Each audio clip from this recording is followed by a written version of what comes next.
Assalamualaikum warahmatullahi wabarakatuh.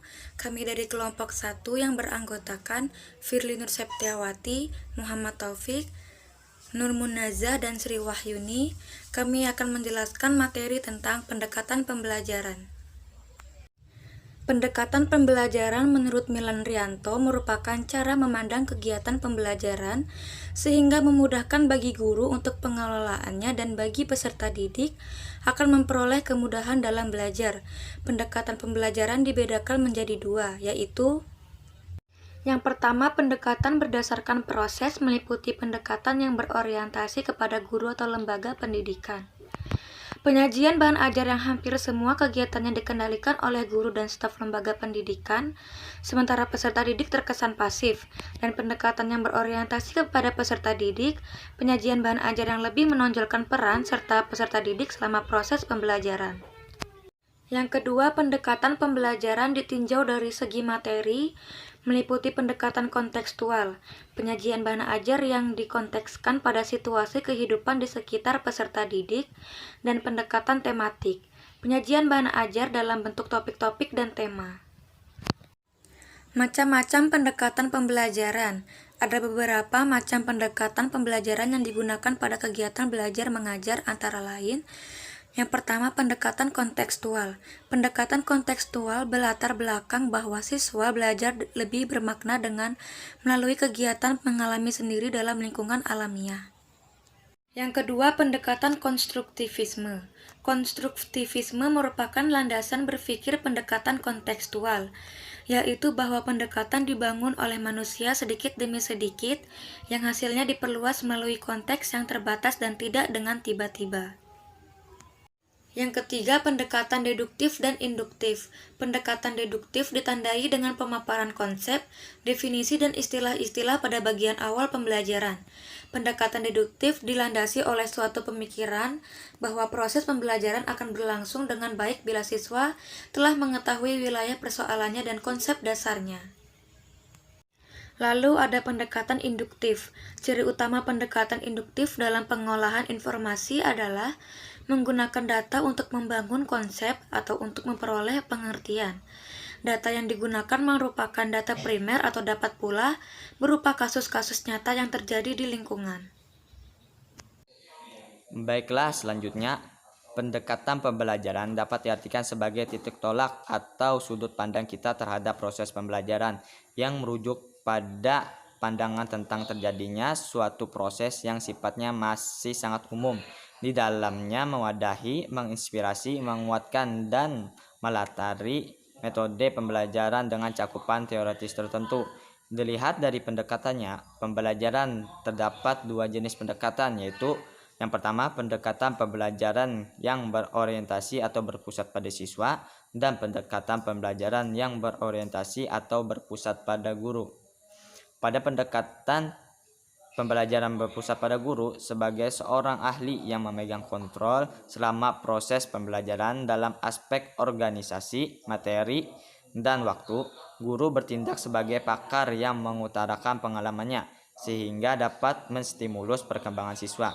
Sementara itu, pendekatan berpusat pada siswa mendorong siswa untuk mengerjakan suatu sebagai pengalaman praktek dan membangun makna atas pengalaman yang diperolehnya. Pusat pembelajaran diserahkan langsung kepada peserta didik dengan supervisi dari guru. Dari pendekatan pembelajaran yang telah ditetapkan, selanjutnya diturunkan ke dalam strategi pembelajaran. Neumann dan Logan, Abin Syamsuddin Makmum mengemukakan bahwa ada 4 unsur strategi dari setiap usaha, yaitu yang pertama, mengidentifikasi dan menetapkan spesifikasi dan kualitas hasil dan sasaran yang harus dicapai dengan mempertimbangkan aspirasi dan selera masyarakat yang memerlukannya. Yang kedua, mempertimbangkan dan memilih jalan pendekatan utama yang paling efektif untuk mencapai sasaran. Yang ketiga, mempertimbangkan dan menetapkan langkah-langkah yang akan ditempuh sejak titik awal sampai dengan sasaran. Yang keempat, mempertimbangkan dan menetapkan tolak ukur dan patokan ukuran untuk mengukur dan menilai taraf keberhasilan usaha. Ya, lanjut. A. Pendekatan kontekstual. Pendekatan pembelajaran kontekstual merupakan pendekatan pembelajaran yang dikenal dengan sebutan CTL. CTL adalah pendekatan pembelajaran yang mengkaitkan materi pembelajaran dengan situasi dunia nyata siswa.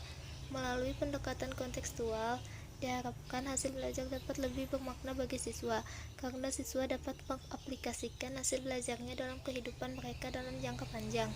Pendekatan pembelajaran kontekstual lebih mengutamakan aktivitas siswa dalam pembelajaran, sehingga siswa dapat menemukan konsep tentang materi pembelajaran dan mengkaitkan konsep tersebut dengan situasi dunia nyata mereka. Sebagaimana yang dikemukakan oleh Johnson, bahwa kekuatan, kecepatan, dan kecerdasan otak tidak lepas dari faktor lingkungan atau faktor konteks, karena ada antarmuka atau jembatan penghubung antara kognisi dan lingkungan. B. Pendekatan ekspositori menekankan pada penyampaian informasi yang disampaikan sumber belajar kepada peserta pembelajaran. Dalam pendekatan ekspositori, sumber belajar dapat menyampaikan materi sampai tuntas. Artinya pembelajaran dilaksanakan secara holistik dan tidak khusus. Pendekatan ekspositori lebih cocok untuk jenis bahan belajar yang bersifat informatif dan umum. Misalnya, prinsip-prinsip dasar yang perlu dipahami untuk menunjang tahap pembelajaran lebih lanjut. Pendekatan ini juga hanya cocok apabila jumlah peserta didik dalam kegiatan pembelajaran relatif lebih banyak, seperti dalam keadaan perkuliahan antar program studi di perguruan tinggi. C. Pendekatan edukatif. Pendekatan edukatif dalam pembelajaran adalah pendekatan yang bermula dengan menyajikan sejumlah keadaan khusus, kemudian dapat disimpulkan menjadi suatu fakta, prinsip, atau aturan. Pembelajaran diawali dengan berikan contoh-contoh khusus, kemudian sampai kepada generalisasinya. Dengan kata lain, pengajaran berawal dengan menyajikan sejumlah keadaan khusus, kemudian dapat disimpulkan menjadi suatu kesimpulan, prinsip, atau aturan spesifik. D. Pendekatan edukatif. Pendekatan edukatif adalah pembelajaran yang berpangkal dari hal yang bersifat umum lalu diarahkan pada hal yang bersifat khusus. Ya, pendekatan ini adalah kebalikan dari pendekatan indukatif. Dedukatif adalah cara berpikir yang bertolak pada pernyataan yang bersifat umum kemudian menarik kesimpulan yang bersifat khusus. Oleh karena itu, pembelajaran yang pendekatan dedukatif terkadang sering disebut pembelajaran tradisional, yaitu guru memulai dengan teori-teori dan meningkat ke penerapan teori. Pembelajaran dengan pendekatan dedukatif menekankan pada guru mentransfer informasi atau pengetahuan kepada siswa. Baik, di sini saya akan melanjutkan penjelasan dari Saudari Munajah, yaitu E. Pendekatan deduktif. Pendekatan deduktif adalah pembelajaran yang berpangkal dari hal yang bersifat umum lalu diarahkan pada hal yang bersifat khusus. Ya, pendekatan ini adalah kebaikan dari pendekatan induktif. Deduktif adalah cara berpikir yang bertolak dari pernyataan yang bersifat umum, kemudian menarik kesimpulan yang bersifat khusus. Oleh karena itu, pembelajaran dengan pendekatan deduktif terkadang sering disebut pembelajaran tradisional, yaitu guru memulai dengan teori-teori dan meningkat ke penerapan teori. Contoh, pembelajaran dengan pendekatan deduktif menekankan pada guru mentransfer informasi atau pengetahuan kepada siswa. F. Pendekatan pemecahan masalah, problem solving. Dalam pendekatan ini, siswa didorong untuk memperoleh pengalaman menggunakan pengetahuan secara keterampilan yang sudah dimiliki untuk diterapkan pada pemecahan masalah yang bersifat tidak rutin atau jarang ditemui. Jika suatu masalah diberikan kepada siswa dan siswa tersebut dapat langsung mengetahui cara menyelesaikannya dengan benar, maka persoalan tersebut tidak dapat dikatakan sebagai masalah. Harus terjadi kesenjangan antara ekspektasi dan realita. G. Pendekatan open-ended. Siswa dihadapkan pada open-ended, tujuannya utamanya bukan untuk mendapatkan jawaban, tetapi lebih menekankan pada cara bagaimana sampai pada satu jawaban. Pendekatan open-ended memiliki prinsip yang serupa, tapi tak sama dengan pendekatan pemecahan masalah, yaitu dimulai dengan memberikan suatu masalah kepada siswa. Bedanya permasalahan yang disajikan adalah masalah yang memiliki banyak jawaban yang benar. Masalah yang memiliki lebih dari satu jawaban tersebut sebagai masalah tidak lengkap atau open-ended problem. Kemudian H. Pendekatan inquiry. Pendekatan inquiry adalah pendekatan yang berusaha untuk memberikan kesempatan kepada peserta didik untuk belajar melalui penyikapan atau penyelidikan terhadap suatu permasalahan. Seperti problem solving, pendekatan inquiry lebih berpusat pada keaktifan siswa yang berusaha memecahkan permasalahan secara mandiri.